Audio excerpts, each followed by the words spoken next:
There are moments in life that divide everything into a before and an after. For me, that moment arrived in the form of a crumpled, folded note handed over by the trembling hands of my granddaughter during a vacation that was supposed to be perfect. My name is Martha Evans. I am 60 years old, and I never imagined that happiness could shatter so quickly. It was July, and we had been planning this trip to Miami Beach for months. My son, Ethan, his wife, Lauren, my one-year-old granddaughter, Isabelle, and I. A week at an oceanfront resort. I had saved up to pay for my part without them knowing. I wanted to feel useful, not like a burden. The first day was like a dream.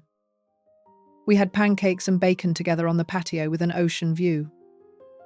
Isabelle ran to the beach with her yellow bucket, the same one she had used since she was little. Ethan took a picture of me with his phone and said, "Mum, you look happy." And I was. After my husband Robert passed away 5 years ago, these moments with my family were all I had left. But that afternoon, while Ethan and Lauren went snorkeling, something changed. Isabelle approached me by the pool. I was sitting in a chair under an umbrella reading a novel I never finished. She sat down next to me, soaking wet. Her hair stuck to her face. She didn't say anything at first. She just looked at me with those dark eyes she inherited from her father. Then she pulled a piece of paper from the pocket of her bathing suit. It was wrinkled and damp. She handed it to me without smiling. "Open it when you're alone. Grandma," she whispered. I felt a chill that had nothing to do with the breeze.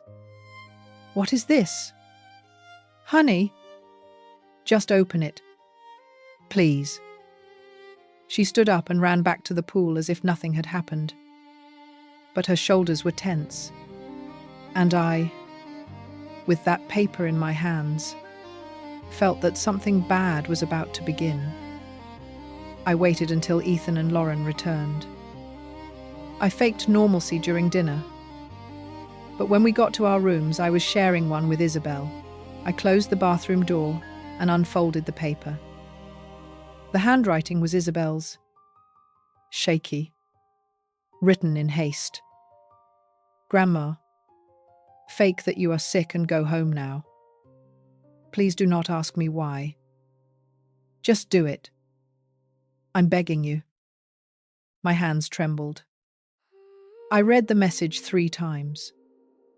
My heart was pounding so hard I could hear it in my ears. What was going on? Why was my granddaughter asking me for something like this? What did she know that I didn't? I left the bathroom and found her lying down with her back to me. She wasn't asleep. I could see the tension in her neck. "Isabelle," I whispered. "What's wrong?" She didn't turn around. "You'll know tomorrow. Grandma, just do what I asked." I didn't sleep that night. I stared at the ceiling, listening to the sound of the ocean through the open window. That crumpled paper was under my pillow, as if it were a bomb about to explode. And the next day, 30 minutes after faking an unbearable stomachache, I discovered something that chilled me to the bone, something that changed everything I thought I knew about my family. The next morning, I woke up with my stomach truly churning, not from illness, but from fear. Isabelle was already awake when I opened my eyes. She was sitting on the edge of her bed, looking at me. When our eyes met, she nodded slowly, as if giving me permission to do what I had to do. We went down to breakfast. Ethan was in a good mood, planning a boat ride for the day. Lauren was checking her phone, smiling at something she was reading. Everything seemed normal, perfect even. but I felt that paper burning in my robe pocket. "Ethan," I said, interrupting his enthusiasm. I think I ate something that didn't agree with me. He looked up from his fruit plate. "Are you okay?" "Mom? My stomach hurts a lot, and I think I have a little fever." Lauren touched my forehead with the back of her hand. Always so attentive. Always so perfect. "You don't have a temperature. Martha, maybe you just need to rest a little." "No, it's more than that." I forced my voice to sound weak. "I think I need to go home. To my doctor. I have a feeling." Ethan put his fork down on the table. "Mom, we're in Miami Beach. There are hospitals here if necessary. I'd rather be home. Please." "Son, I know my body." I saw something in Isabelle's eyes. Relief. And also terror. Ethan sighed. Lauren exchanged a look with him that I couldn't decipher. "All right," my son finally said. "I'll take you to the airport. We can change your ticket." No, I hurried to say. "You stay. Enjoy yourselves. I can take a taxi and arrange my flight. I'm not going to ruin your vacation." "Mum," I insist. "Ethan, I'll be fine. I just need to rest in my own bed." Lauren smiled. It was a strange smile. One of relief. "If you're sure, Martha. But call us when you arrive." 2 hours later, I was in a taxi headed for the airport. I had paid $150 to change my ticket.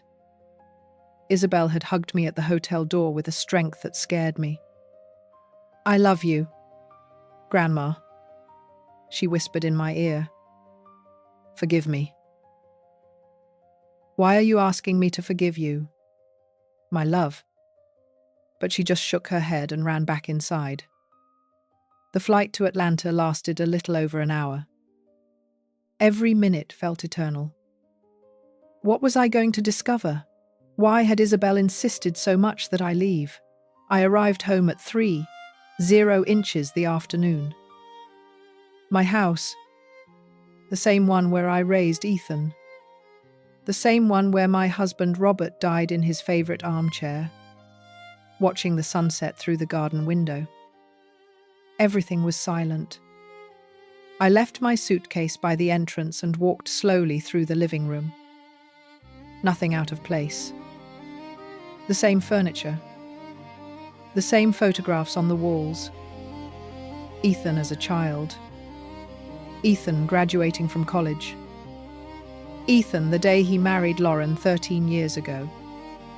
Then I heard something. A noise upstairs on the second floor. In my bedroom. My heart started pounding so hard I thought I was going to faint.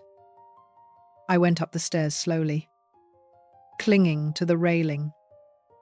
Each step creaked beneath my feet. My bedroom door was ajar, and what I saw when I pushed it open completely took the air out of my lungs. Lauren, my daughter-in-law, my son's wife, my granddaughter's mother. She was standing in front of my dresser, opening the drawers. She had papers in her hands, my papers. Documents for my deed, my will, my bank accounts. And she wasn't alone. A man I had never seen was with her. Tall, thin, wearing dark glasses. They were checking everything. They were taking pictures of documents with their cell phones. Lauren looked up and she saw me. The color drained from her face. Martha, what are you doing in my house? My voice sounded stronger than I expected. Who is he? The man quickly put away his phone and walked towards the door. He passed me without looking. I heard his steps going down the stairs. The front door opened and closed. Lauren stayed there, my documents still in her hands. I can explain, she began. But I couldn't hear anymore because in that moment I understood everything. I understood why Isabelle had given me that note. I understood why my granddaughter had risked everything to save me. And I understood that my family, the only one I had left, was about to fall apart before my eyes. Lauren put the papers down on my dresser. Her hands were shaking. Martha, It's not what it looks like. It's not what it looks like? I repeated her words, as if they were another language. You're in my house, in my bedroom, going through my private documents with a stranger. What part isn't what it looks like? She ran her hands through her hair. That gesture she always made when she was nervous. I had seen it 1,000 times in these 13 years. When Isabelle had a high fever. When Ethan lost his job 3 years ago. When my husband died and she cried in my arms. How could she be the same person? Please sit down, she said softly. Let me explain. I don't want to sit down. I want you to tell me what you were doing here. Lauren took a deep breath. She looked toward the window as if searching for the right words, or perhaps looking for a lie she could maintain. Ethan and I are going through a difficult time financially. I know you told me. That's why I paid for half of this trip. Yes, and we appreciate it. But it's more serious than we let on. She sat down on the edge of my bed. My bed, where I slept with Robert for 35 years. Ethan has debts. A lot of them. From a business that went wrong. We are about to lose our house. I felt something constrict in my chest. Maternal worry. Ethan was my son. My only son. Why didn't you tell me? I can help. Lauren looked up. There was something in her eyes that I couldn't decipher. Because we knew you would say that. But you have expenses. Too. Martha, your pension isn't much. This house is big and old. It needs constant repairs. That's for me to decide. Lauren, it's my money. My house. I know. I know. She rubbed her temples. But we thought you might be willing to sell the house to us for a fair price. Of course, and you could move in with us. Isabelle would be happy to have you closer. I felt the floor moving beneath my feet. Sell you my house. Or put it in our name to avoid future legal problems, so that when you're no longer here, there won't be any complications with heirs or taxes. I am perfectly healthy. Chloe, and Ethan is my only heir. What complications? She didn't answer right away. And in that silence, I began to understand. Who was that man? I asked. A financial advisor. A friend.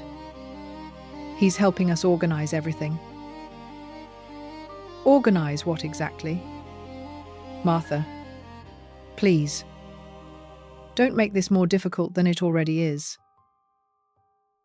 I'm not making anything difficult. You entered my house without permission. You went through my things. You took pictures of my documents. We needed to know how much everything is worth, to crunch the numbers, to see if it's feasible. I sat down then, not because I wanted to, but because my legs couldn't support me anymore.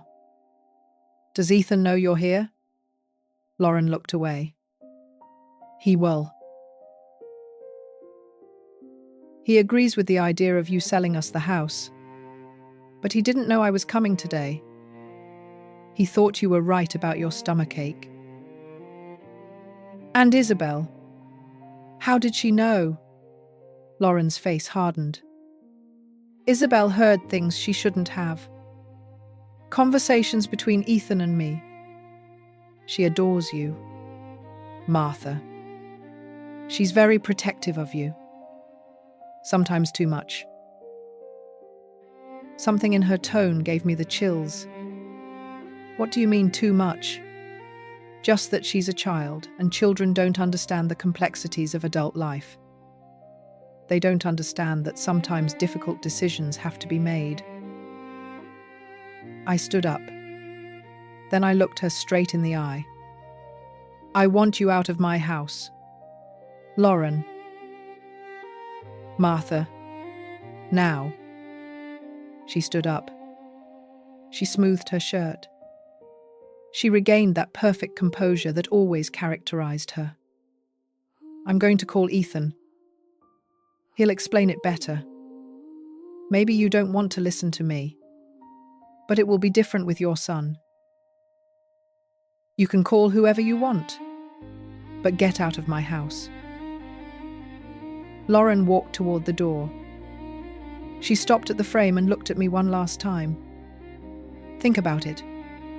Martha, think about Isabelle, about her future, her education. She's going to be starting middle school. We need to give her the best.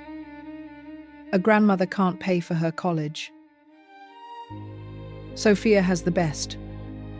She has a grandmother who loves her. And with those words, she left my room. I heard her footsteps going down the stairs, the door closing, the sound of a car driving away. I stayed there, standing in the middle of my bedroom. The documents were still on my dresser, scattered, evidence of an invasion, of a betrayal. I picked up my phone. I had 3 missed calls from Ethan, but I didn't call him back. Instead, I dialed another number, one I hadn't used in years. The number for Mr. Harrison, the lawyer who had handled Robert's will.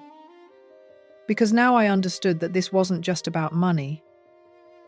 This was about something much darker. And if Isabelle had felt the need to warn me, it was because my granddaughter knew something I hadn't discovered yet. Something that was about to change everything I thought I knew about my family. Mr. Harrison answered on the 3rd ring. Mr. Harrison. This is Martha Evans, Robert Evans' widow. Mrs. Evans. Of course I remember you. How are you? Has it been 4 years since we settled the will? 5. And I need to see you today if possible. There was a pause.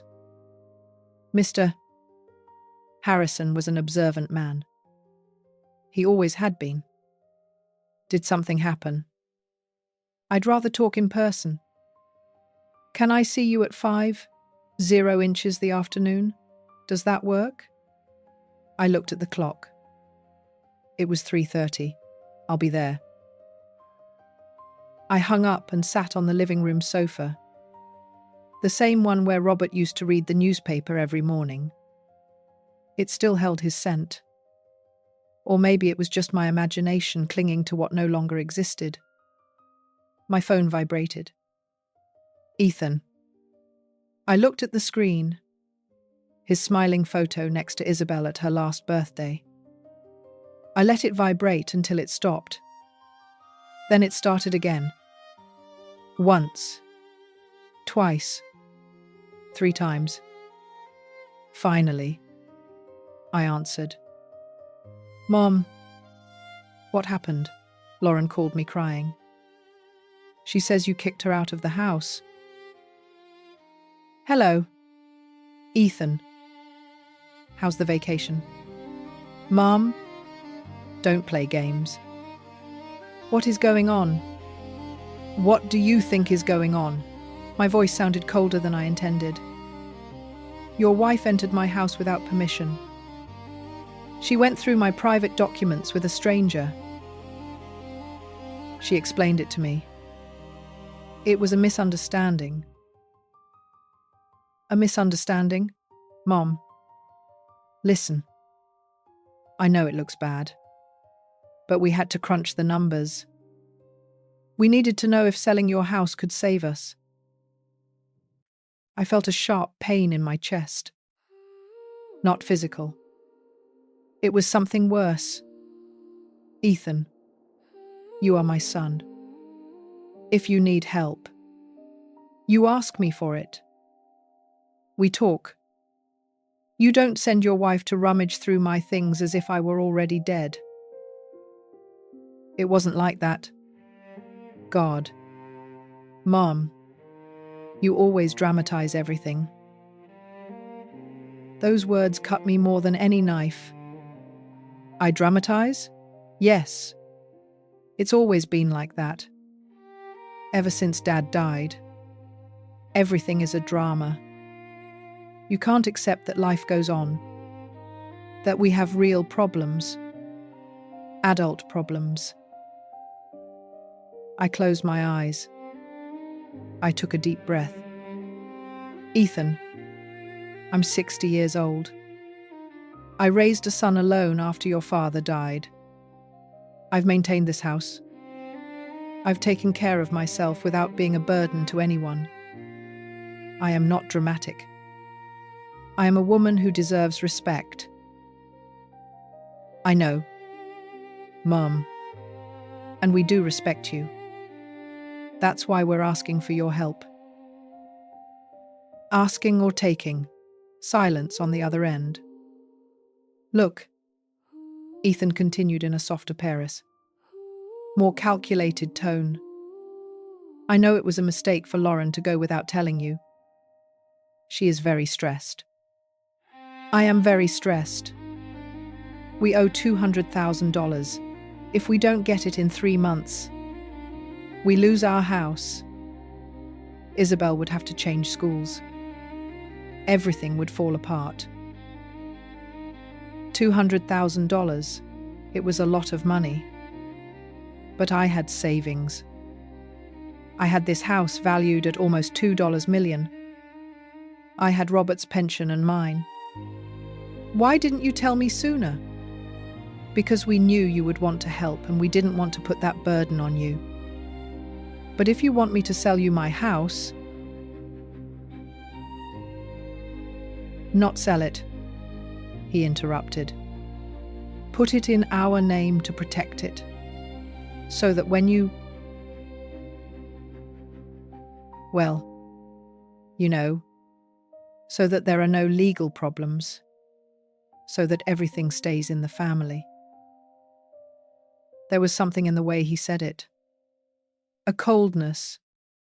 A rush. "Ethan, I'm healthy. I could live another 20 years. Of course. Mom.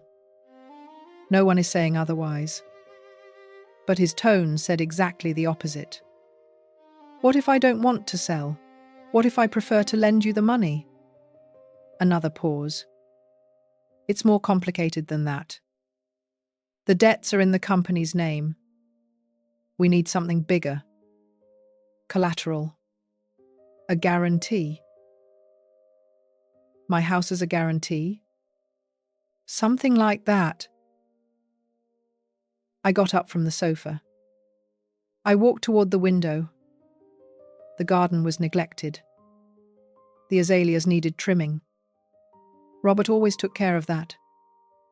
Ethan. I need time to think. We don't have time. Mom.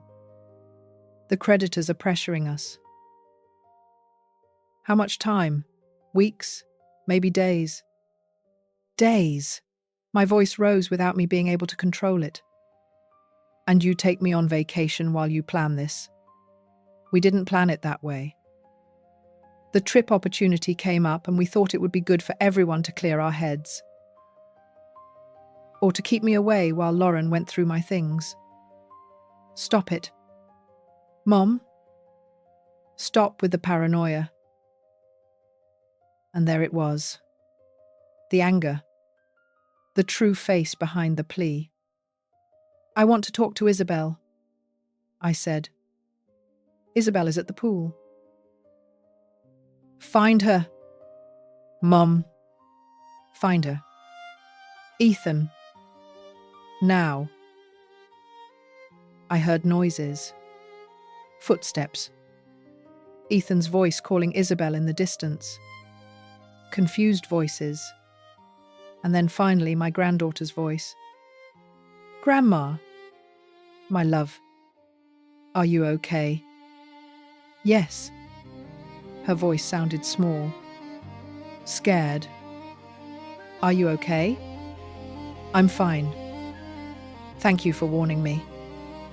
Silence. I heard someone say something in the background. Probably Lauren. Grandma. I'm sorry. I didn't want to cause trouble. You didn't cause anything.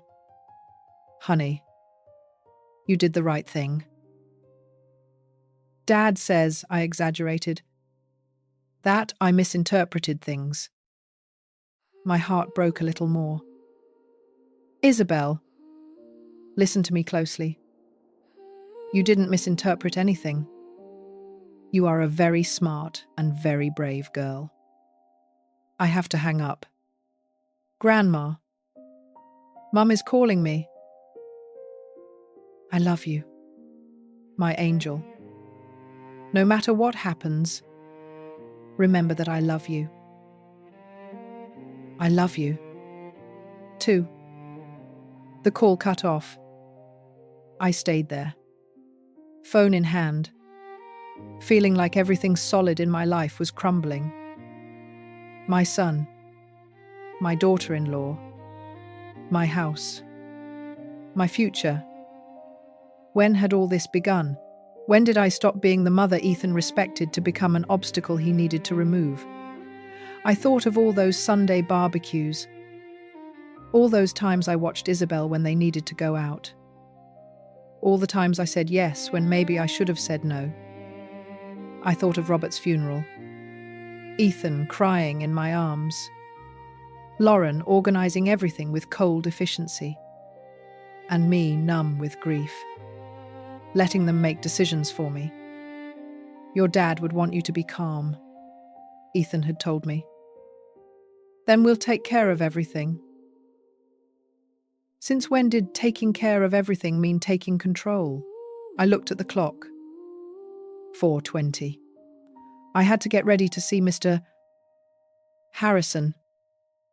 I changed my clothes. Dark pants and a white blouse. I brushed my hair, still brown with some grey strands that I refused to dye.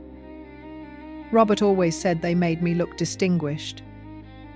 Before leaving, I went upstairs to my bedroom again.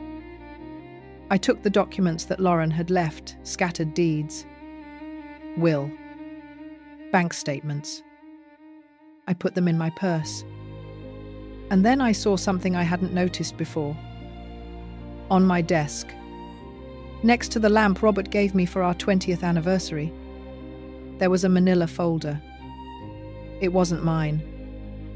I opened it. Inside were copies of my documents, copies of my will, and something else. A notarized document half filled out with my name, with the address of this house. A power of attorney to transfer the property. They already had the form ready. Only my signature was missing.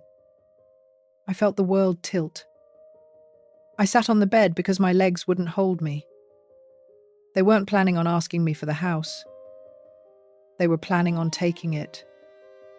And suddenly, I understood why Isabelle had been so scared. She had seen this document. She had heard conversations. She knew something was terribly wrong and had risked everything to save me. I put the document in my purse. I locked the house. I got into my car with trembling hands. As I drove through the streets of Atlanta, one question hammered in my head over and over. At what point had my family decided I was more valuable dead than alive? If this story has touched you, please subscribe to the channel and share the video to help me grow and reach more people. As I drive through the streets of Atlanta, I think about how many women must have gone through this. How many must have trusted too much? Have you also been disappointed by someone you loved? Tell me your story in the comments. I want to read them. At 5 on the dot, I was in Mr. Harrison's office. He greeted me with a handshake and that professional look that inspired confidence. Mrs. Evans, please sit down. Tell me what's going on. And I told him everything. Every word. Every detail. The trip. Isabelle's note. Lauren in my house. The conversation with Ethan. The half-filled notarized document. Mr. Harrison listened without interrupting. He took notes. Every now and then, he nodded. When I finished, he leaned back in his chair and sighed. Mrs. Evans, what you are describing to me is at best a serious invasion of your privacy, and at worst, preparations for fraud. Fraud? If someone tries to forge your signature or pressure you to affirm under false pretenses, that is fraud and a serious crime. But they are my family. That doesn't change the law. In fact, it makes it worse because there is a relationship of trust they are violating. I rubbed my temples. The headache I had faked that morning was now real. What can I do? Mr. Harrison leaned forward. First, we are going to protect your assets. I am going to make some preliminary notes in the public registry. No one will be able to transfer your property without your explicit consent before a notary. Is that legal? Completely. And it's prudent. Second, I need you to leave that document you found with me. It's evidence. And third, he paused. Do you still trust your son? That question disarmed me. He's my son, I said simply. That's not what I asked you. I looked out the office window. The sunset painted the sky orange and pink, the same colors Robert loved. I don't know, I finally admitted. I no longer know what to think. Mr. Harrison nodded with understanding. Then let's do this.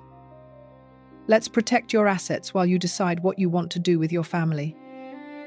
You don't have to make drastic decisions now, but you also cannot remain defenseless. And if they find out I came to you, that's your right, Mrs. Evans. You are not doing anything wrong. You are protecting what is yours. I signed the necessary papers. I left copies of everything. Mr. Harrison promised to have the preliminary notes ready in 2 days. When I left his office, it was already dark. The city lights flickered like earthly stars. I drove slowly back home. I was in no hurry to get to that empty house, to that silence full of questions. When I opened the door, I found something I didn't expect. Isabelle, my granddaughter, was sitting on the porch steps with a small pink suitcase next to her. "Grandma," she said when she saw me. Her eyes were red from crying. "Can I stay with you?" I was paralyzed in the doorway, the keys still in my hand. Isabelle was there alone at 7, 0 inches the evening with a suitcase. "My love, how did you get here?" She stood up. She was wearing a pink sweatshirt and jeans, her hair in a messy ponytail. "By bus and then by taxi." "By bus? All the way from Miami Beach?" She nodded. "Do your parents know where you are?" She shook her head. The tears started falling again. I hugged her right there on the porch under the yellowish light of the exterior lamp. She smelled of sweat and fear, and that blend of strawberry shampoo she had used since she was little. "Come inside, my angel. Come inside." I led her in. I locked the door. I left her suitcase in the living room and guided her to the kitchen. "Are you hungry?" "A little." I made her a ham and cheese sandwich, her favorite. I poured her a glass of milk. I sat across from her and waited. Isabelle ate slowly. Every bite seemed difficult. When she finished, she wiped the crumbs from the table with the palm of her hand. That nervous gesture she made when she needed to talk but didn't know how to start. "Grandma," she finally said, "I have to tell you something. Something I heard." "You can tell me anything." She took a deep breath. "About 2 months ago, Dad and Mom had a really bad fight. I was upstairs doing homework, but I heard them yelling. They hardly ever yell, so I peeked over the stairs." She paused. She took a drink of milk. Dad was saying he couldn't take it anymore, that he was going to lose everything, that his partners were going to sue him. And Mom told him there was a solution, that you had this house, that it was worth a lot of money. I felt a lump in my throat, but I didn't say anything. I needed Isabelle to finish. "Dad said no, that you were his mum, that he couldn't do that to you. But Mom told him that you were alone, that you didn't have anyone but us, that it was better for the house to stay in the family before something happened." "Before something happened?" Isabelle looked down. "Mom said that people your age, they could get sick. They could have accidents. That it was better to be proactive." The words floated in the air like poison. "And what did your dad say?" He was quiet for a long time. And then he said, "Fine, but it has to be done nicely. I don't want my mum to suffer." And Mum told him it was going to be easy. That they just needed you to sign some papers that you wouldn't even realize what they meant. I closed my eyes. Every word was a dagger. "Isabelle, why didn't you tell me this before?" "Because I was scared. Scared it was my fault. That I had misunderstood. But then I started seeing things." "What things?" "Mom was talking on the phone with someone. She always locked herself in her bedroom. One day I heard her say, 'In 3 months maximum, I promise you the house will be in our name.' And then about 2 weeks ago, I saw Dad filling out some documents on the computer. When I got closer, he closed the screen quickly, but I managed to see your name, Grandma, and the address of this house. Isabelle started crying again. And then they planned the trip, and I heard Mum tell Dad, "It's perfect. We'll take her with us. Distract her. And in the meantime, someone can check the house to see exactly what's here." And Dad said, "I don't know, Lauren. I feel bad." But Mum told him, "Ethan, either we do this or we lose everything. Is that what you want? For Isabelle to see us fail?" My granddaughter looked at me with those eyes full of guilt, as if she were responsible for her parents' decisions. "That's why I gave you the note. Because I knew Mom was going to take advantage of that day to come here. And I didn't want anything bad to happen to you. I didn't want them to steal from you, Grandma." I hugged her again, this time tighter. "You didn't do anything wrong, Isabelle. Quite the opposite. You saved me. But what's going to happen now? Dad and Mum are super mad. Mum told me I was a traitor, that I ruined everything, that it was my fault we were going to lose the house." "She told you that?" Isabelle nodded, sobbing. "And Dad didn't defend me. He just told me to calm down. That I didn't understand adult things. But I do understand. Grandma, I understand that they wanted to take your house. I understand that's wrong." I got up, walked to the window. Outside the garden was dark. The azaleas were just shadows against the sky. "And that's why you came. Mum said that as soon as we got back to Atlanta, she was going to come and talk to you, to convince you, and that I couldn't interfere, that she would leave me with the neighbor all day if necessary. But I don't want them to convince you of anything. Grandma, this house is yours. Grandpa Robert bought it for you. You told me 1,000 times." She was right. Robert had worked all his life to pay for this house. Every brick had his sweat. Every window.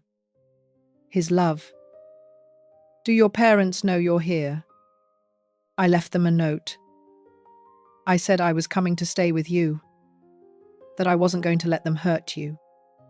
Martha. They must be so worried. Let them worry the way I worried when I heard them planning how to take everything from you.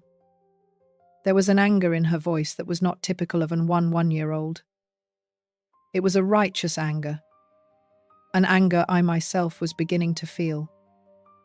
"My love, even though your parents did bad things, they are still your parents. They love you. Not the way you love me. Grandma." Those words broke me. I sat next to her again. I took her cold hands. "Listen to me closely.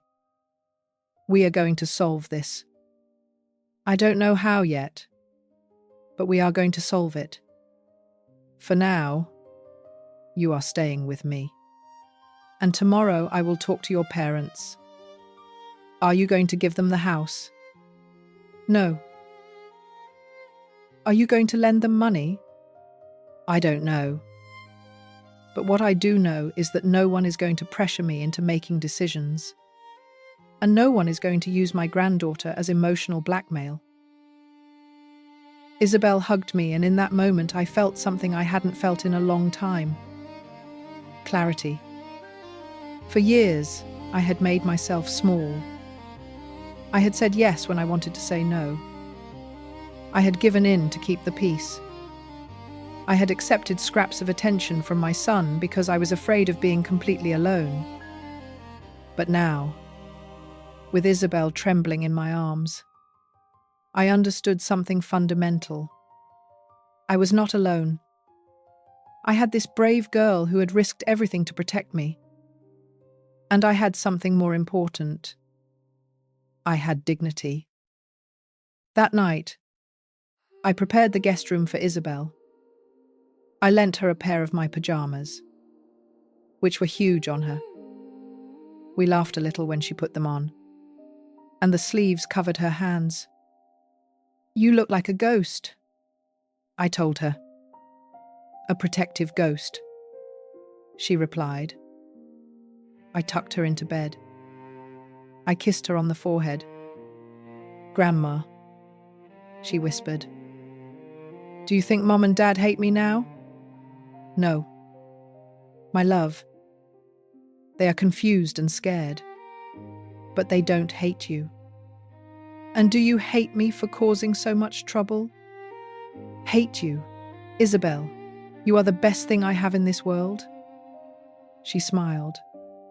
And for the first time in hours, she seemed to relax. "Good night, Grandma." "Good night, my angel." I turned off the light and closed the door halfway. I went downstairs to the living room. My phone was blowing up. 10 missed calls from Ethan. 5 from Lauren. 3 text messages. I read them. "Ethan, Mom. Isabelle is gone. Is she with you? Please answer." "Ethan, Mom. I need to know if my daughter is okay. Don't play with this." "Lauren, Martha. Please tell Isabelle we love her. That everything is going to be fine. We just want her to come back." I wrote a single message. "Isabelle is with me. She's fine. We'll talk tomorrow." Immediately, the phone started ringing. "Ethan."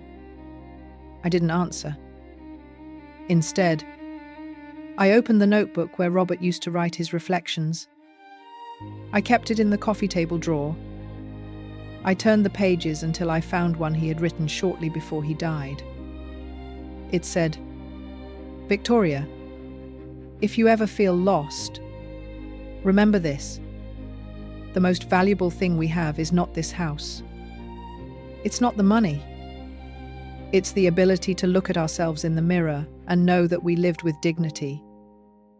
Never allow anyone, not even our son, to take that away from you.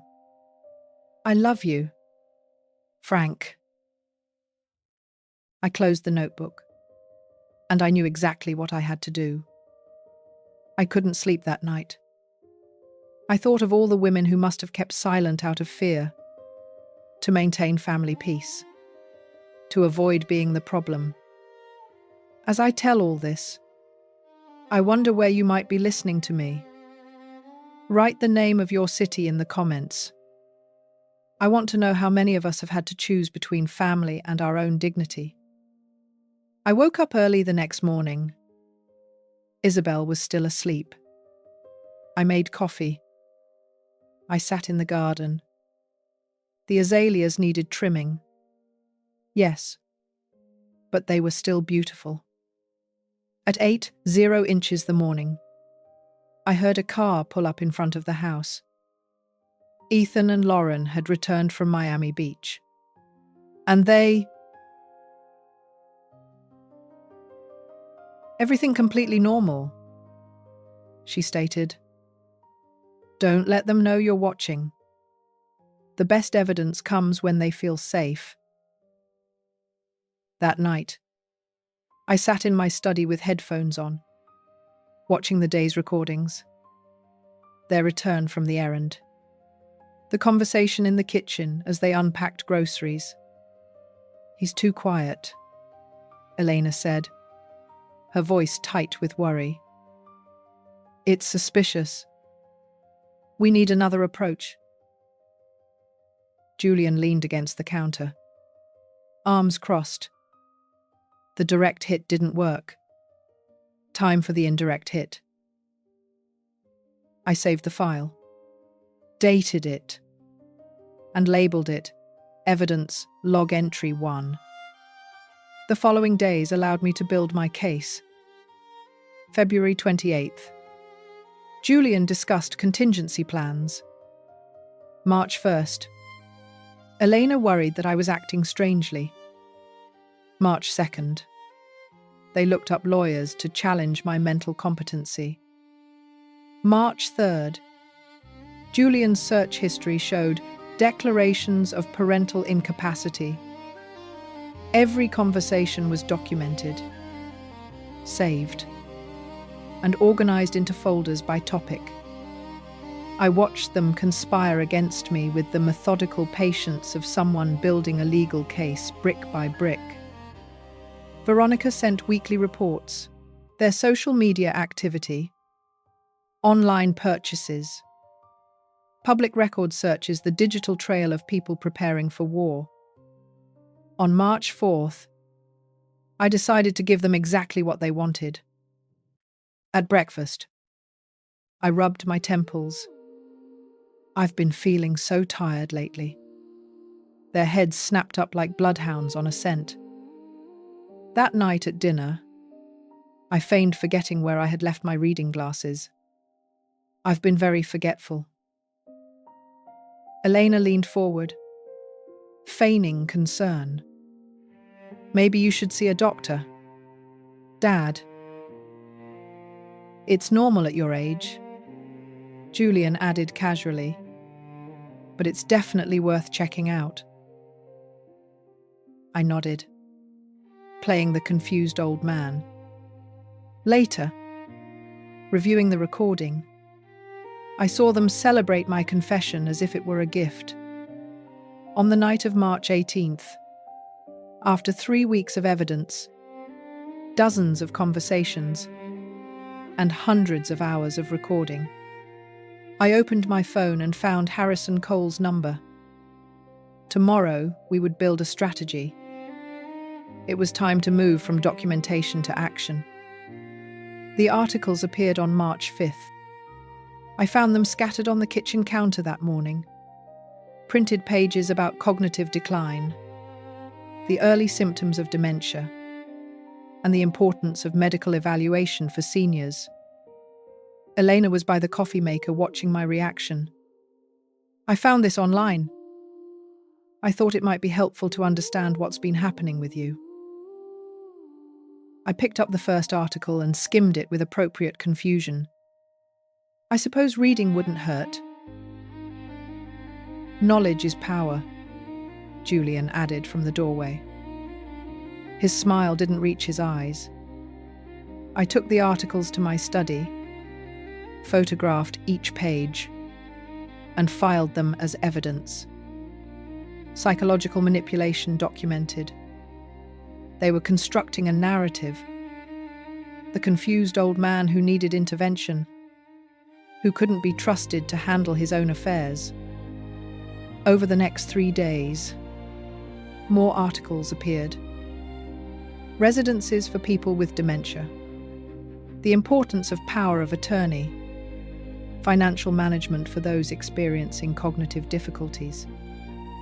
Each one was carefully placed where I would find it. Each one was photographed and filed. On March 8th, the surveillance cameras caught them in the living room, believing they were alone. "We need an expert opinion," Julian said. "Someone who can evaluate him professionally." "A psychologist?" Elena's voice held equal parts hope and guilt. "I know someone. Dr. Elias Thorne. A clinical psychologist specializing in elderly cognition. We set up a casual lunch. I introduce them. Elias makes observations. Will he do it ethically? Will he be objective? If your father shows symptoms, Elias documents them. If not, Julian shrugged, then we'll know for sure. I watched this conversation 3 times, taking notes. The tension was escalating. They were seeking external validation for their version of events. On March 10th, I met Julian for lunch at a cafe in Coconut Grove. He had suggested it that morning so we can get to know each other better without the stress of work. And I accepted with appropriate gratitude. Dr. Elias Thorne joined us 15 minutes in. Hey, this is my friend Elias. I mentioned him. The psychologist. We shook hands. Elias. About 40-something. Professional demeanor. Cautious eyes. Julian told me about you. Successful sale. Congratulations. We talked for an hour. My performance was impeccable. I occasionally searched for words, asked Elias to repeat questions, and commented on my forgetfulness. I didn't exaggerate, just a hint of confusion. Elias maintained professional distance, but I caught him watching me, evaluating, cataloguing. It was a pleasure meeting you, Elias said as lunch ended, handing me his card. If you ever want to discuss professional topics, I'm available. I put the card in my pocket. Evidence, not service. That night, the surveillance cameras recorded Julian calling Elias from the living room, the speakerphone on. What did you think? Julian asked impatiently. He's 63. Some age-appropriate variation in memory isn't unusual. Elias's voice was carefully neutral. I can't make clinical assessments based on an informal lunch conversation. But if there were genuine concerns, I could evaluate him formally, with his consent. Yes. But Julian, I'm not comfortable being part of this. If you have legitimate concerns about his well-being, there are proper channels. Sure. I'm just exploring options. After hanging up, Julian's face darkened. We'll find someone else. I saved that recording with particular satisfaction. Even when they tried to corrupt professionals, ethics intervened. From March 12th to 17th, I continued my performance. Small errors, confusion, repeated questions. On the 15th, at breakfast, I asked Elena about the plans we had discussed the night before, feigning forgetfulness. Her eyes lit up with excitement, barely concealed. The surveillance cameras recorded everything. Their conversations about my decline. Julian researching commitment procedures. Elena worrying that things were moving too slowly. On March 18th, I adjusted my strategy. At dinner, I casually commented that I had been thinking about updating my will. Julian suggested it given the business sale. I want to make sure everything is in order. A dead silence fell. Then Elena, trying to sound nonchalant. That's responsible. Dad, when are you meeting with him? He'll be preparing the documents soon. Making sure you're well taken care of. I left the words hanging in the air. Bait in a trap. After dinner, I retreated to my study. The surveillance cameras recorded them in the kitchen. They spoke in low voices, but the microphone caught everything. He mentioned the will, Elena said, barely containing her hope. That doesn't mean he's changing it in our favor. Julian's voice held a warning. It could be the opposite. But if he really is confused, if we document that he's not competent when making changes, then we challenge them later. Either way, we need more evidence of his decline. Real evidence, not just observations. They talked for 40 minutes, planning how to document my supposed incompetence. Video, everything. Record strange behavior. Build a case for incapacity that would invalidate any legal change against their interests. I watched them celebrate their cleverness, pouring wine and toasting to progress. They thought they were winning. I closed the laptop, opened my phone, and searched for Harrison Cole's number. 3 weeks of recordings, conversations, plans, attempts at manipulation, psychological warfare, all captured with perfect digital clarity. Tomorrow, we would discuss how weeks of evidence could be turned into a legal strategy, how surveillance could be a tool for pressure, how their own words could destroy them. I had documented their plan with the same methodical patience they had used on mine. Only I had done it better. With more detail. With more strategy. It was time to move to the next phase. It was time to show them what happened when they underestimated a man who built an empire from scratch, who understood that true power lay in preparation, documentation, and knowing exactly when to strike. I texted Harrison, "I have new compelling evidence. Need an urgent meeting." He responded in minutes. Friday at 10, 0 inches the morning. Bring everything. I hung up the phone. Through the study window, the moonlight painted the lawn silver. In the house around me, they slept soundly, believing they were the architects of my ruin. They had no idea they were building their own. The morning light streamed through the study windows. March 19th at 8, I picked up the phone and dialed Harrison Cole's direct number. He answered on the second ring. "Mr. Sterling, your message said you had evidence." Weeks of it. Surveillance recordings, conversations, attempts at manipulation, all documented. I need to meet today. This afternoon at 2, bring everything. I spent the morning organizing it. I created a folder on my laptop called Legal Evidence Package. Surveillance files copied, organized by date and severity. Printed transcripts of their most damning conversations. Julian talking about competency challenges. Elena worried about my suspicious silence. Both celebrating their supposed progress toward controlling my assets.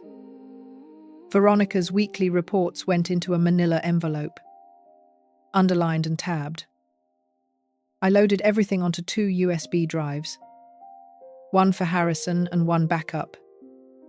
At 2, I sat across from Harrison in his conference room. The USB drive and documents between us, like exhibits in a trial. He watched 3 hours of recording, read all the transcripts, and studied Veronica's behavioral analysis.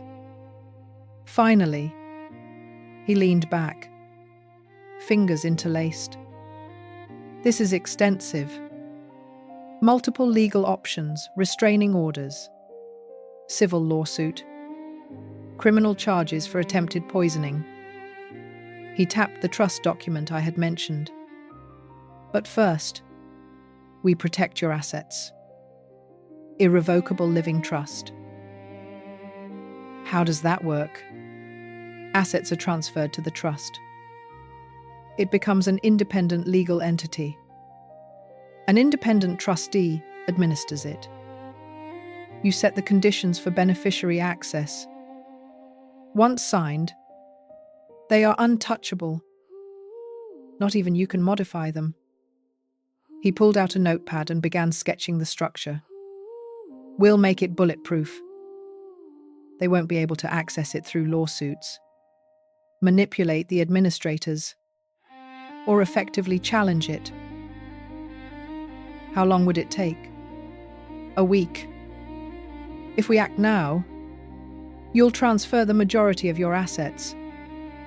Keep enough liquidity for personal use. We'll establish strict conditions for Elena's eventual access. What conditions? Harrison smiled. A sharp professional grin. Whatever you want. Age requirements. Financial independence. Absence of pending lawsuits. In short, any measure that ensures she cannot access the money through coercion or fraud. Over the next 5 days, we built an impenetrable fortress around my wealth. March 20th. Trust structure designed. $25 million transferred to the trust. $5 million kept liquid for my use. Elena could access it at age 45, 9 years from now, if she demonstrated 5 years of financial independence and had no civil or criminal cases against her for financial reasons. On March 23rd, a meeting with Florida Fiduciary Services, 2 fiduciary officers, professional and impartial, explained their role. They would follow this document to the letter. No family pressure. No manipulation. No exceptions. March 24th. Final signing. Harrison's conference room again. But this time with a notary and fiduciary officers present. The documents lay across the table like a treaty ending a war. I signed each page. Initialed and dated. The notary officially sealed each signature. Your assets are protected, Harrison said as I put the copies in a leather folder. She cannot manipulate, coerce, or sue you for them. The trust is irrevocable. Case closed. I drove home with a feeling I hadn't felt since February. Power. Control. Security. At home, life continued its strange theatre. They still knew nothing of the trust. The surveillance cameras recorded their casual conversations about the inheritance. Their certainty that eventually my money would be theirs. March 28th. Breakfast. Buttered toast. Elena mentioned when we inherit, as if it were inevitable. That night, Julian's laptop search history, how to challenge a will in Florida. I decided to tell them on April 1st, an auspicious date for plans to unravel. On March 31st, I texted both of them. Family meeting tomorrow. 10:00 inches the morning. In the living room. Important.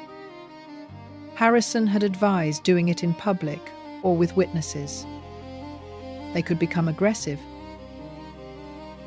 My house, I replied. My rules. The cameras would record everything. April 1st arrived. A clear, bright day. I set up my laptop connected to the television with the surveillance footage ready. At 10, they entered the living room. A palpable, nervous energy in the air. I stood. They sat. The sofa was lower than I was, establishing a hierarchy. I have made decisions about my estate. I filed the trust document. I have created an irrevocable living trust. Their attention sharpened. I explained systematically. $25 million transferred. Independent trustee. Conditions of access. Minimum age 45. Financial independence. No pending lawsuits. I watched their faces register comprehension. What? Elena's voice cracked. Are you cutting me out? I am protecting my assets from manipulation. Julian leaped up from the sofa. All this over the restaurant. A mistake. And you? A mistake. I picked up the remote and hit play. Their voices filled the room. Surveillance footage. Them talking about my competency issues. Planning to document my decline. Celebrating their progress toward the inheritance. You spied on us, Elena cried now. Your own daughter. I protected myself from those who tried to drug me into signing legal documents. We're going to sue. Julian stepped forward, poorly disguising his aggression. We're going to challenge this. You can't. It's irrevocable. It's done. Legally bulletproof. I looked him in the eyes without blinking. Try to challenge it. Don't waste your money on lawyers. We've lived here for 5 years. We have rights. You have no rights to my money. You never did. Julian stormed out. Elena followed, sobbing. I went back to my study, reviewed the camera recording of the confrontation I had just captured, saved it with the date and time, and a label, evidence of reaction. The rage confirmed their guilt. The following week, the house became a battlefield. Doors slamming. Hostile silence. Calls to lawyers were overheard, all saying the same thing. The trust was solid, unshakable. On April 7th, Elena attempted reconciliation. She knocked on my study door, tears welling up. Dad, we can fix this. I'm your daughter. My daughter would never have tried to poison me. It was a mistake. Please leave my study. She left. I sat alone, staring at the wall, knowing what came next. The trust protected my money. Now, I needed to reclaim my house. I opened my notebook and wrote 4 words: get them out of the house. That same night, I called a real estate agent, Linda Moretti, recommended by my banker for her discretion and speed. I want to sell my house. When can we list it? I can see it tomorrow morning.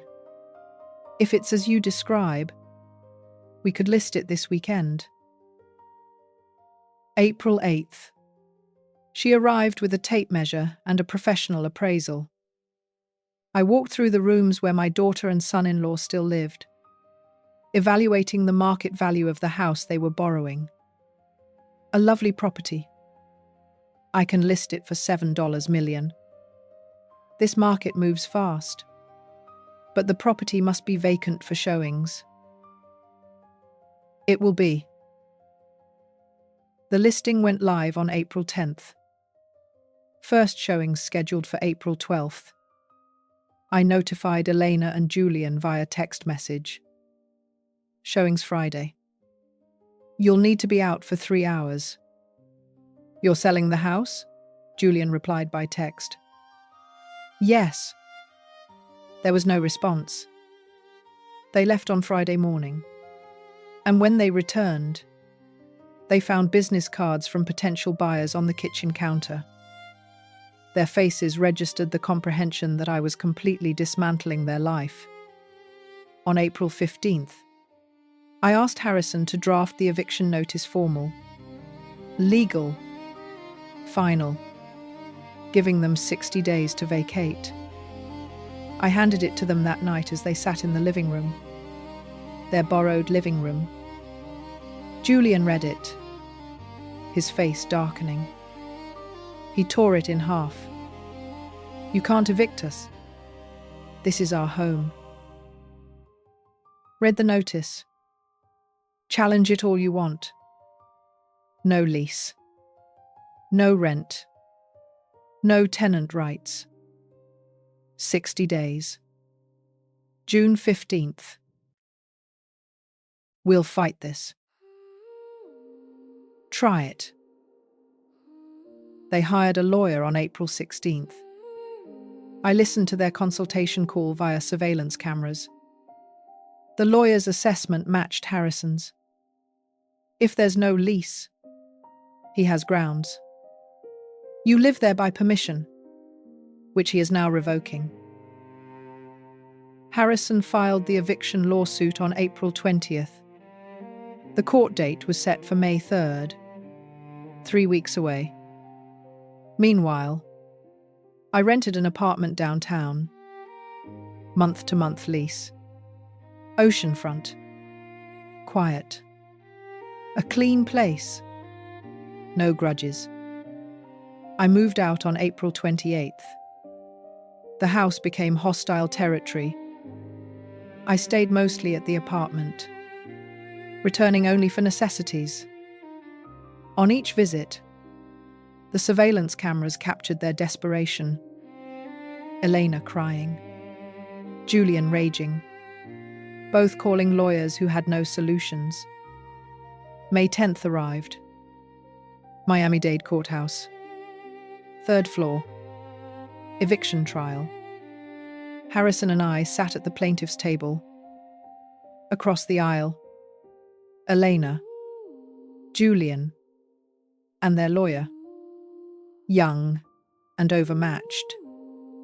Aware he had no case. Judge Vance took the bench. A man in his 52nds, serious-looking, experienced in seeing people try to evade consequences. Their lawyer stood. "Your Honor, my clients have lived in this property for 5 years." "Under what agreement?" Judge Vance interrupted. "His family. The plaintiff is Ms. Sterling Fox's father." "That is not a lease agreement." "Do they pay rent?" "No." "Do they have a written lease?" "No, Your Honor." "Then they are guests without a contract." "Mr. Sterling has given appropriate 60-day notice." He looked at Harrison. "Yes." "Your Honor, served on April 15th. They have until June 15th to vacate." Judge Vance reviewed the documents. "I see no legal impediment to this eviction. The plaintiff is the owner of the property. The defendants have no lease or rental agreement. Notice was proper." He looked at Elena and Julian. "You have until June 15th. After that date, law enforcement can intervene." Motion granted. The gavel cracked. Final decision.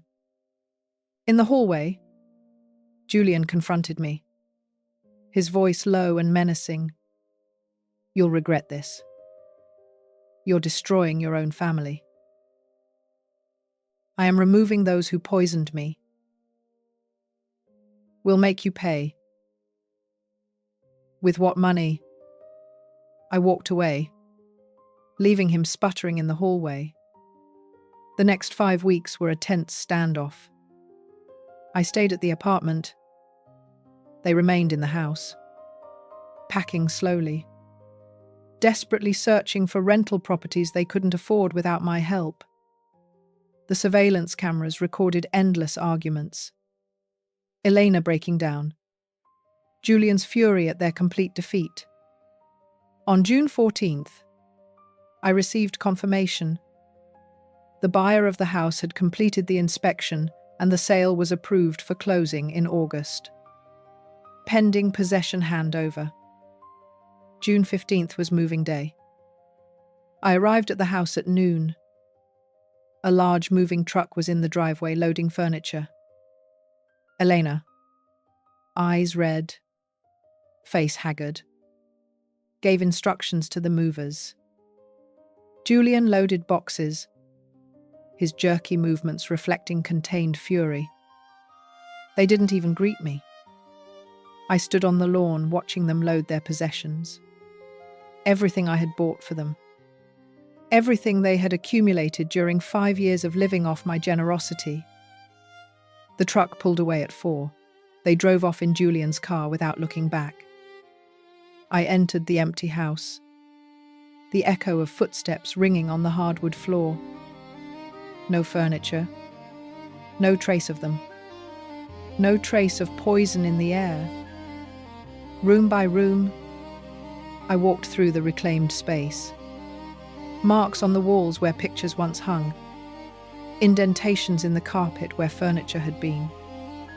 The house felt like an empty shell, contaminated by what had happened inside, but finally blissfully empty.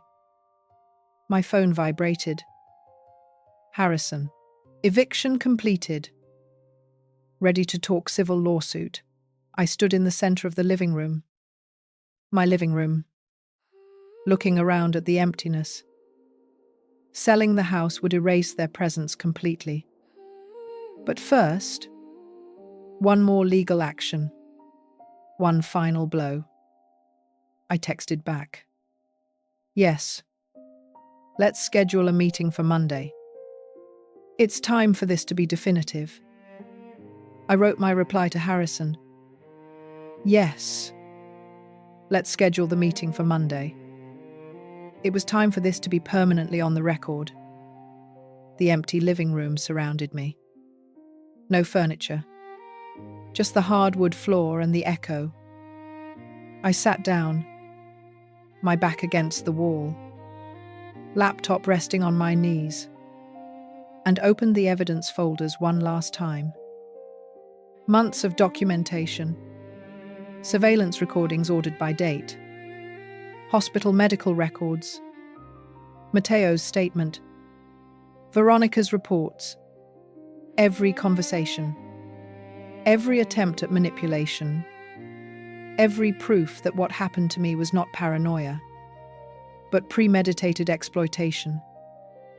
I created a final chronological document, printed everything, and organized it into a tabbed, expanding folder. Each item told part of the story. Taken together, they were undeniable. On Monday morning, June 16th, I met Harrison in his office. He spread the evidence across the conference table as if it were an indictment. Civil lawsuit under Florida Statute 825.103, Harrison said, taking notes. Elder exploitation, financial manipulation, attempted battery by drugging, coercion, aggravated emotional distress, fraud, conspiracy, seeking $500,000 in damages plus costs. This isn't about money, I said. I know. It's about public record documenting what they did. He looked up from his notes. You want consequences? Exactly. We filed the complaint on June 17th. Elena and Julian received the court notification in their new apartment, a small 2-bedroom unit in a neighborhood far removed from the luxury of Coral Gables. The process server reported they had barely unpacked. Their lawyer contacted Harrison a few days later, his voice tight on the speakerphone. My clients can't afford this. They're already ruined. They should have considered that before attempting to drug and defraud their benefactor, Harrison replied coldly. Discovery began. Harrison requested their financial records. Bank statements revealed the truth. No savings. Living paycheck to paycheck on credit cards. Drowning in debt created by their life expectations. On June 28th, the settlement offer arrived. I met Harrison in his office to review it. $50,000 payment plan. Private admission of guilt. No trial. It's reasonable, Harrison said cautiously. They clearly can't pay the full judgment, but the settlement would be confidential. No public record. I slid the papers back across his desk. No. I want this to be public. I want it on the court records forever. Trial is risky. The judge could award less compensation. I don't care about the money. I care about the record. I looked him in the eyes. They tried to destroy me. I want official record that they were wrong and I was right. Harrison nodded slowly. Then we go to trial. July became the month of preparation. Matteo confirmed he would testify. The hospital doctor provided an expert affidavit. Veronica prepared the surveillance evidence for court presentation. I gave a deposition. Hours of questions answered under oath, laying the factual foundation. July 25th. Preliminary hearing. The judge set the trial date for July 28th. That Monday morning dawned clear and hot. I dressed in my best suit and arrived early at the Miami-Dade County Courthouse. Judge Hastings presided. She was in her 50 seconds, known for her impartiality and strong rulings. Harrison had recommended a bench trial instead of a jury trial. Judges understand elder law better than average citizens, he explained. Opening statements. Harrison presented the timeline and evidence summary with meticulous precision. Their lawyer, young and out of his depth, argued that a family misunderstanding had been exaggerated. Matteo testified first. He described the restaurant incident with full conviction. I saw Mrs. So. Sterling Fox pour something from a small vial into Mr. Sterling's wine glass while he was away from the table. Clear. Liquid. Deliberate action. Their lawyer attempted cross-examination. Could you have been mistaken? No. I know what I saw. I couldn't keep quiet. The hospital doctor explained the diazepam analysis results. Dosage. Dangers. Veronica presented the surveillance methodology, chain of custody, and authentication of the recordings. Day 2. July 29th. The surveillance video played on the courtroom screen.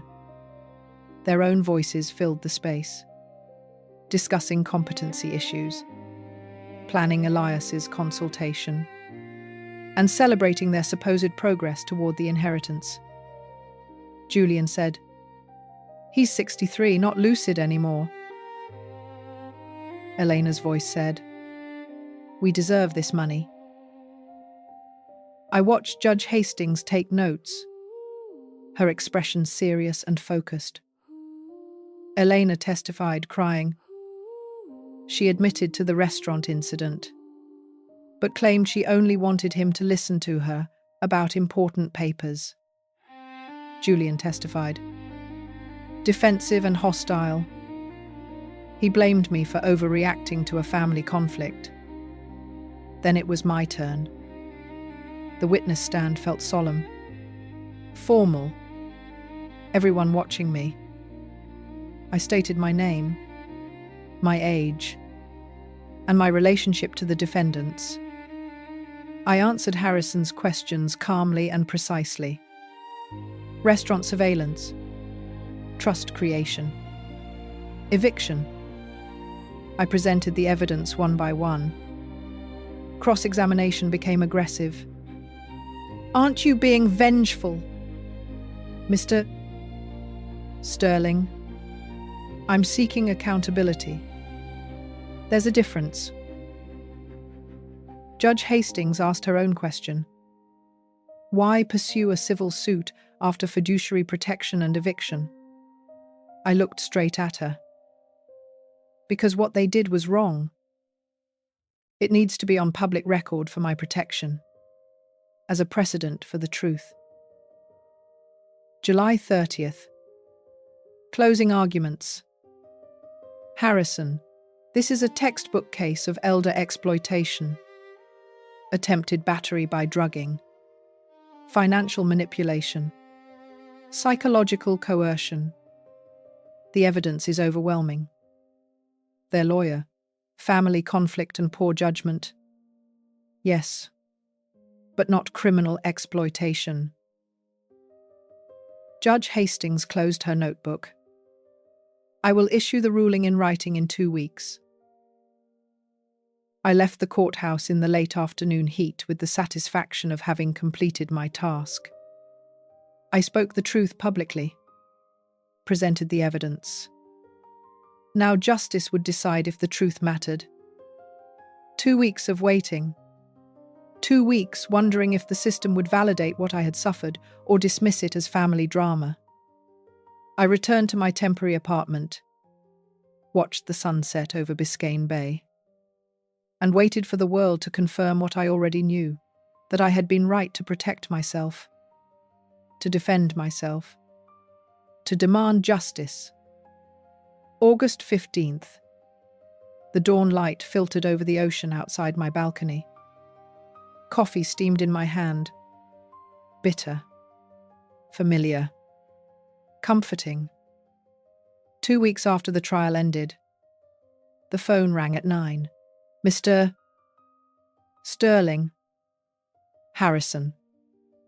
We have the verdict." I sat down. The infinite ocean stretching out before me. The judge ruled in your favor. Total victory. Clear and convincing evidence of elder exploitation, attempted financial fraud, and intentional infliction of emotional distress was found. Judgment for $350,000 plus court costs, $75,000 in punitive damages, $425,000 total. The number seemed abstract. "There's more," Harrison continued. "Permanent restraining order. They are prohibited from contacting you directly or indirectly. No calls. No letters. No communications through third parties. Violation results in contempt charges. And the payment? They have nothing. Court-ordered payment plan. Garnishment of future wages until the debt is settled could take years. But the judgment is public record. Searchable permanent documentation of what they attempted. That's what I wanted. Not the money. Documentation. Validation. Public record that I wasn't paranoid or cruel. That I was the victim of an attack. And I had every right to defend myself. Thank you, Harrison, for everything. You did the work. I just legalized it. After hanging up, I sat watching the sunrise. The written opinion arrived by email an hour later. I read every page. Judge Hastings wrote, "The evidence presented demonstrates the premeditated exploitation of an elderly person by those in positions of trust. The incident at the restaurant, the attempt to drug someone to facilitate document signing, constitutes a felony in itself. Subsequent surveillance recordings reveal ongoing manipulation and planning. This court finds the defendant's actions reprehensible and deserving of the maximum civil sanctions." Reprehensible. Maximum penalty. Public document. I printed the opinion and filed it. One more document in a case now closed. On August 16th, I closed on the sale of the Coral Gables house, sold to a young family for $2.75 million. They will never know what happened within those walls. They will fill it with different memories, different lives, different futures. That same day, I bought a downtown apartment, 10th floor, floor-to-ceiling windows, ocean views to the horizon. $850,000 cash purchase from the house sale. Modern, impeccable, no history. I moved in on August 18th. Furniture arrived and was simply placed. Nothing excessive. Nothing unnecessary. The space felt like taking a breath after being underwater. August 20th. Last meeting with Veronica in her Pinewood office. The certification still hung on the wall. Case closed, she said, handing me a USB drive. All the surveillance recordings, reports, and documentation. Go on the record that I thank you for everything. You made it easy.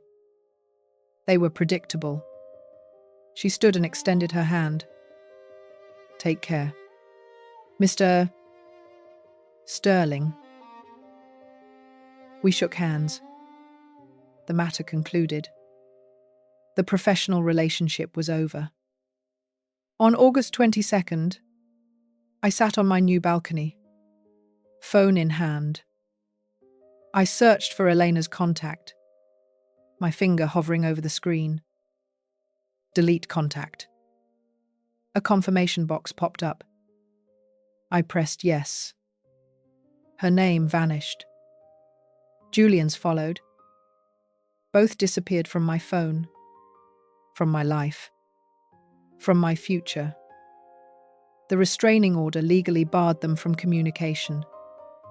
Even if they wanted to apologize, reconcile, or explain, the law prevented it. 3 years minimum.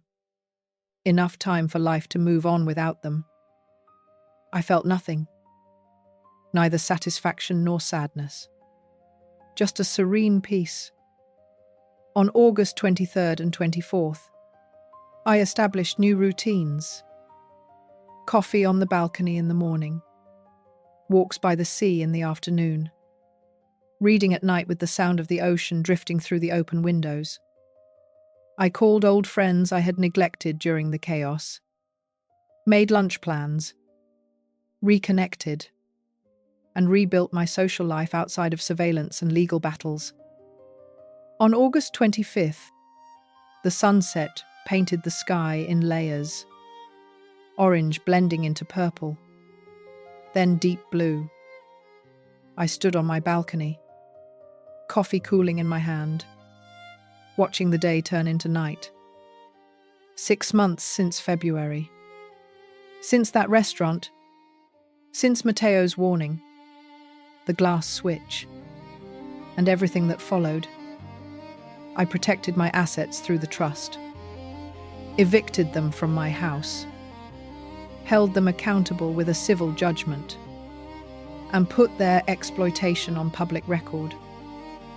I won, but it didn't feel like victory. It felt like survival, like emerging from dark waters and realizing I was still breathing. My daughter had tried to poison me. That truth weighed on me. Unchangeable. But I refused to be a victim. I refused to accept the manipulation. I refused to let trust make me vulnerable to destruction. The ocean stretched infinitely. The horizon line crisp and defined. Somewhere in the city behind me, Elena and Julian lived with the consequences. A court debt that would follow them for years. a public record that affected their job applications and background checks, a restraining order that prevented them from spinning their story or seeking reconciliation on their own terms. I didn't hate them. Hate required energy, attention, emotional dedication, all that I had dedicated to documentation, preparation, and legal battles. Now I only had peace. The sun touched the horizon. The colors deepened, and the city lights began to twinkle behind me. My coffee was cold, but I didn't move to refill it. I simply stood there, watching the cycle of nature continue, oblivious to human drama. I built an empire from nothing, sold it for $30 million, protected $25 million through an unshakable trust, lost a daughter, but saved myself. I found justice in the courts, and peace in separation. Some stories end with family reunions, forgiveness, and healing. This one ended with distance, documentation, and the relief of being safe. The sun disappeared behind the ocean, darkness settling around me. I finished my cold coffee, left the cup on the balcony railing, and watched the stars appear. Tomorrow I would call my former partner about that consulting opportunity. Next week, I would have lunch with friends. Eventually, I would date, travel, and fill my days with something other than litigation. But tonight I simply stood here, free, protected, alone, but not lonely. The ocean whispered against the shore below. The city hummed with its infinite rhythm. Life went on, indifferent to individual struggles, offering new days to those who survived old battles. I had survived, and that was enough. If you liked this story,